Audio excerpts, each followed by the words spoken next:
वाह! ये ड्रामा तो बिजली गिराने वाला है। क्या वाकई में बच्चे ब्रह्मचारी के हाथों में हैं? और वो मास्टरमाइंड कौन है जो इन सब की चाल चल रहा है? क्या सूरज और ईशा की जान खतरे में है? आइए इस हैरत अंगेज कहानी की गहराइयों में उतरें।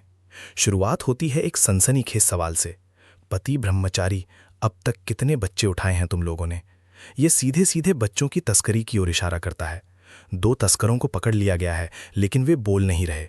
बॉस, सख्ती दिखाने से ये कुछ बोलने वाले नहीं हैं। ये बताता है कि इन तस्करों का कोई बहुत बड़ा आका है जो इन्हें चुप रहने का आदेश दे रहा है।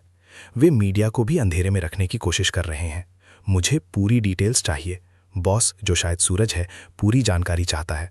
तस्करों को धमकाया जाता है, बंदूकें लहराई जाती हैं, लेकिन वे टस से मस नहीं होते।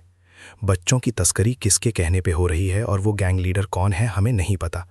वे बस मैसेजों के जरिए काम करते हैं और एक अनजान आदमी बच्चों को ले जाता है।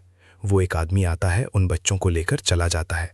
सबसे चौंकाने वाली बात यह है कि वे बच्चों को एंटीक फर्नीचर ट्रक में स्मगल करते हैं। ये कनेक्शन ही असली खेल का पर्दाफाश करता है। दूसरी ओर मोनिका और पूरन अपने बच्चे को ढूंढ रहे हैं, लेकिन घर पर वो नहीं है। बच्ची तो यहाँ भी नहीं है। उन्हें डर है कि कहीं वो भी इस तस्करी का शिकार तो नहीं हो गई। बच्चे तो इनके पास भी नहीं है। इससे ये शक गहराता है कि शायद बच्चे बदलने का कोई खेल चल रहा है।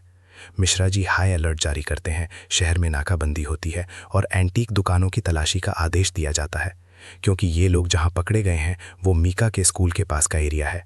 ये एक महत्वपूर्ण सुराग है। ईशा, जो खुद को बहुत होशियार समझती है, सूरज के ऑर्डर्स को इग्नोर करती है और खुद खतरे में पड़ जाती है। आज आपकी बेवकूफ़ी की वजह से आपकी जान जा सकती थी। सूरज उस पर भड़कता है, लेकिन ईशा उसकी परवाह को अपनी पोजीशन से जोड़ती है। यहाँ रिश्ते की जटिलता सामने आती है।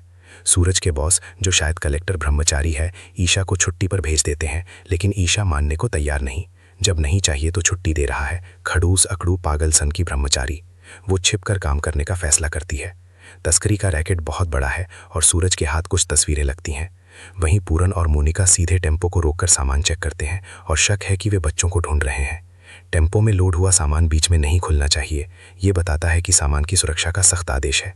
आकाश, जो शायद आईपीएस अधिकारी है, सूरज से मदद मांगता है, लेकिन सूरज को उस पर भरोसा नहीं।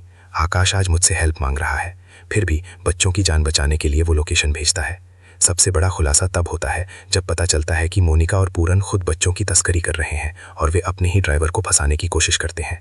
ये पूरन और मोनिका आदम के और ज़बरदस्ती टेम्पो की चाबी लेकर सारा सामान खोलकर चेक कर रहे हैं। मैनेजर ने कहा है टेम्पो में लोड हुआ सामान बीच में नहीं खुलना चाहिए। ये स्पष्ट करता है कि वे ही इस खेल का हिस्सा है।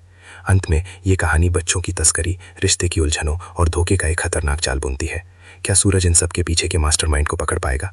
क्या मोनिका और पूरन अपने ही गुनाहों में फंसेंगे? और सबसे बड़ा सवाल, पति ब्रह्मचारी कौन है और उसका इस पूरे रैकेट से क्या लेना देना है? भविष्यवाणियाँ, ये साफ है कि बच्चों की तस्करी का रैकेट बहुत बड़ा है और इसमें मोनिका और पूरन शामिल है।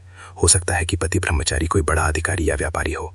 ईशा अपनी जिद से शायद और मुसीबत में पड़ सकती है, लेकिन उसकी अंतर्दृष्टि सूरज के लिए मददगार साबित हो सकती है। आकाश का सूरज से मदद मांगना उसके भी किसी गुप्त एजेंडे का संकेत देता है। ये ड्रामा हमें अंत तक बांधे रखेगा, जहां हर मोड़ पर एक नया खुलासा इंतजार कर रहा है। मैं तो बस फॉलो करता हूँ जो ऑर्डर मिलता है साहब।